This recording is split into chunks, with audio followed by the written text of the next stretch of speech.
Let's talk to Mark Littlewood now, the Director of Popular Conservatism UK. I think that's probably quite a good thing to be, Mark, because I think Neil O'Brien represents unpopular conservatism.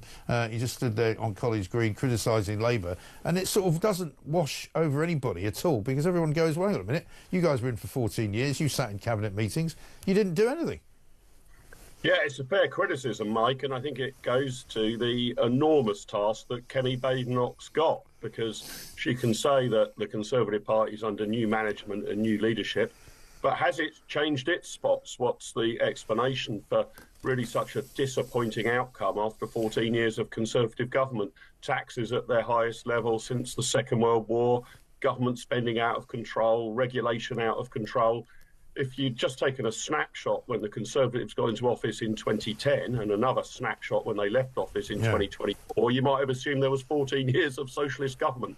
So the Conservative Party needs a rather better, bolder explanation for why things went so wrong. Well, that's right, because in a way, if Keir Starmer does appear to be a more right-wing Prime Minister than Rishi Sunak was or than Boris Johnson was, in the end, he'll do well. He'll do better, because people will say, well, perhaps he isn't this mad lefty. And depending on what Reform do, and depending what happens to the Conservative Party, there seems, I was going to ask you about that as well, Labour, it could be the way for Labour to actually stay in power, to go more to the right. Yeah, well, it will unsurprise you to know, Mike, that I basically think that the facts of life are conservative and reality is biting this government. Yeah. It turns out that you can't just spray around money left, right and centre, that you can't expect economic growth just by issuing press releases and statements saying that you're wishing for it. Right. If you're serious about turning the economy around, you've got to tackle an awful lot of wasteful spending. I mean, a whole series of jaw-dropping anecdotes that you've already read out on your show in just the last few minutes, Mike. You've got to get that under control. Yeah. And you've got to get tax and regulation down. Now, the Labour government are moving somewhat in that direction. I understand Rachel Reeves is now meeting regulators to sort of ask them what their plan is for growth. But the best way to get growth... Yeah, but why is she asking them? They're the wrong... these regulators. But they're the wrong people to ask, aren't they? That's exactly right. You want to ask the businesses what's standing in their way for growth. And that will almost certainly mean incinerating a good number of regulations and scrapping a good number of regulators. They've edged a little bit in this direction. I'm delighted that they've scrapped NHS England, for example, yes, the biggest quango and bureaucracy in the world. But the problem is our whole system is geared to creating bureaucracy faster than you can cut it back. So it's going to need a much bolder strike than to sit around talking to regulators about how they might tweak something here or... Well, exactly. I mean, she's talking today, and I think there's an announcement coming later on about this, about cutting back red tape on business. Well, I'm sure most businesses would be quite happy with that, but they would rather they hadn't been given a great big national insurance hike to deal with as well, because I think they'd rather not have to pay more tax, rather than if the offer was, we'll take away red tape and you can pay more tax, or we'll leave the red tape where it is and you can pay less tax. I think I know what they'd all want. Yeah, no, that's right, Mike. And I'm very fond of Ronnie Reagan's old quote when you're looking at economic problems, that there are no easy solutions, but there are simple solutions. And what he meant is often it's politically difficult, so it's not easy, but it's pretty straightforward what you need to do. Yeah. You need to get the tax burden down. It is absolutely ludicrous. We're taxing basically the winners and the productive in society and giving more and more money to those who aren't winners.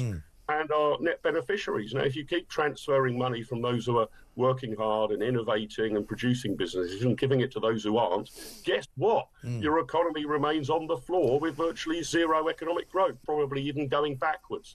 So somebody's got to have the guts to call this out, to say it. And we're going to need quite radical surgery, I think, not just a little bit of a trim here or a little bit of a haircut there, something rather more dramatic than that. And Neil O'Brien was saying that he suspects that the Labour government aren't really up to that task. I fear that's true. I mean, I'd like the Labour government to do well, even though I'm not a supporter of them, just for the sake of the country. Yeah. But you're already seeing any mention of trying to get benefits under control, and there's a sort of huge rebellion from dozens of Labour MPs, so they're hemmed in by their own side often. They are. And what do you make of some of the reports over the weekend that there's a sort of there's a coup afoot, if you like, within the Conservative movement, and certainly Conservative Party? A lot of people not thinking that Kemi Badenoch will last much beyond the May elections, the local elections that is, because they'll be so bad for the Tories, and it may well be that somebody else is already being lined up. What are you hearing about that? Yeah, I mean, unfortunately, the Conservative Party's got almost addicted to regicide, Mike. Yeah. I was looking through some of the statistics. Since the Brexit referendum, the average Premier League football manager has lasted 750 days. The average Conservative Party leader has averaged only 680 days in office. The Conservative Party are even more trigger happy than football clubs in getting rid of the person at the top. So I think it would be quite useful if the Tories turned their attention away from sort of what are Kemi's strengths and weaknesses and tried to work out what the underlying problems are. Because pretty much in politics, as in football, if you're changing your manager every 5 minutes, it's usually a sign that there's a more systemic problem than just the weaknesses of the manager. So they've got to get, I think, a better story about why the 14 years in office didn't turn out anything like it should have done. Worry a bit less about personalities, but be much bolder about what Britain needs to do. I think a problem with the way Kemi's approaching things at the moment is, well, we'll tell you what our policies are in 2 years' time. Yeah. Well, meanwhile, Reform is firing out policy positions left, right and centre. So it's unsurprising that the Conservatives are struggling somewhat in the polls, and Reform, despite all its internal travails, seems to be holding up pretty well. Yeah, it doesn't seem to be bothering the polls whatsoever. I mean, somebody I was reading at the weekend, I can't remember who it was, who said that the Reform Party is a bit like the Rolling Stones. You know, when Brian Jones left, they just carried on. And maybe that's what happens now. Yeah, it could be. I mean, the whole fallout with Rupert Lowe, I think, was a bit of an inside the Beltway story that, you know, people at home aren't really that interested in who's falling out with who at Westminster. They're more interested in what any given political party is going to do to tackle the tax burden, get the economy going, sort out immigration and the like. So these sort of inside Westminster stories of people falling out don't necessarily have traction.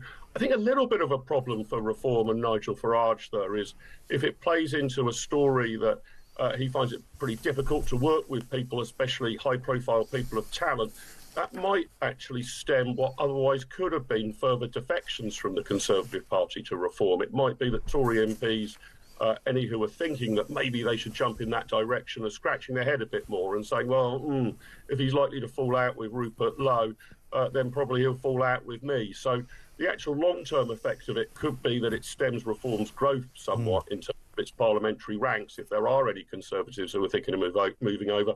But in terms of impact on the British people, as I say, they want to hear what you're going to do. They don't really care who you're falling out with. Yeah, I think that's probably right. Good to talk to you. Mark Littlewood, Director of Popular Conservatism UK. Well, thanks for watching. And if you enjoyed that video, please make sure you give it a like and subscribe to the Popcon YouTube channel. You can also find out more about us on our website, popularconservatism.com, and you can follow us on social media. Details are in the show notes below.